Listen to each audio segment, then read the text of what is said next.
السلام علیکم ورحمۃ اللہ وبرکاتہ۔ آپ دیکھ رہے ہیں ہمارا یوٹیوب چینل دین کی خوشبو،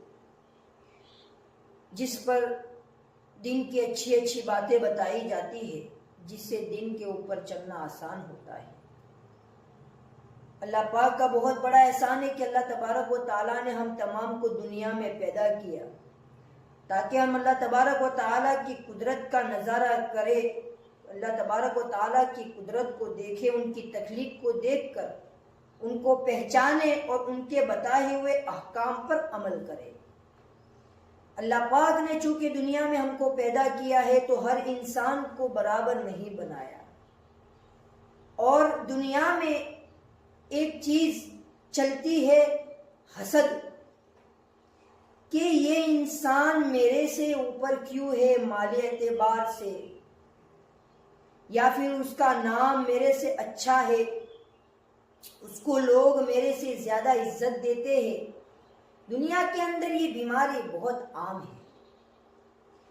کہ یہ میرے سے آگے بڑھا کیوں۔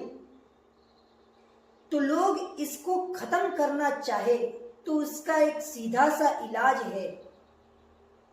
امید کرتا ہوں آپ کو سمجھ میں ضرور آئے گا، نہ آئے تو کمنٹ میں بتانا، انشاءاللہ اس کو آسان کر کے بتاؤں گا۔ دیکھیے، اگر کسی کے دل کے اندر حسد آتا ہے کہ یہ شخص مجھ سے بڑا کیوں ہے، مالی اعتبار سے اس کو لوگ عزت زیادہ دیتے ہیں، تو اگر یہ چاہتا ہے کہ اس کے دل کے اندر سے یہ حسد نکل جائے تو سیدھا سا طریقہ یہ ہے کہ یہ سوچے کہ یہ بندہ اللہ تبارک و تعالیٰ کا محبوب ہوگا، اللہ تبارک و تعالیٰ اس سے محبت کرتے ہوگے، یا اللہ تبارک و تعالیٰ کا یہ گنہگار بندہ ہوگا۔ دو میں سے کوئی ایک چیز ہو سکتی ہے، یا تو اللہ تبارک و تعالیٰ کا محبوب اور نیک صالح بندہ ہوگا، یا تو اللہ تبارک و تعالیٰ کا گنہگار ہوگا۔ اگر یہ اللہ تبارک و تعالیٰ کا نیک بندہ ہے اور آپ اس کے اوپر جل رہے ہیں، حسد کر رہے ہیں، تو یاد رکھیے گا آپ اس کا کچھ نہیں بگاڑ سکتے، اس لیے کہ یہ اللہ تبارک و تعالیٰ کی حفظ و امان میں ہے، اور اس کو اللہ تبارک و تعالیٰ نے جو دیا ہے وہ اپنے فضل و کرم سے دیا ہوا ہے۔ نمبر 2، اگر وہ شخص گنہگار ہے اور اللہ تبارک و تعالیٰ کی نافرمانیاں کرتا رہتا ہے، تو آپ اس کو نقصان کیوں پہنچائے؟ کیونکہ اللہ تبارک و تعالیٰ کا گنہگار ہے، اللہ تبارک و تعالیٰ کی اللہ تبارک و تعالیٰ کا نافرمان بندہ ہے، تو اللہ تبارک و تعالیٰ خود اس سے نمٹ لے، تو آپ کو اس کے بارے میں تدبیر کرنے کی، یا اس کے اوپر جلن کرنے کی، یا اس کو گرانے کی ناکام کوششیں کرنے کی ضرورت نہیں۔ نیک بندہ ہے، اگر آپ اس کو گرانے کی کوشش کریں گے، اس کو گرانے کی سازشیں کریں گے، کسی نہ کسی مسئلے کے اندر اس کو اٹکائیں گے،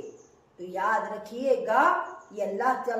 تبارک و تعالیٰ کی حفظ و امان میں ہے۔ آپ اس کا بگاڑ تو کچھ نہیں سکتے، لیکن اپنا دنیاوی اور اخروی دونوں نقصان کر سکتے۔ اگر یہ بات سمجھ میں آئی ہو تو اس کو تنہائی میں بیٹھ کر سوچنا ضرور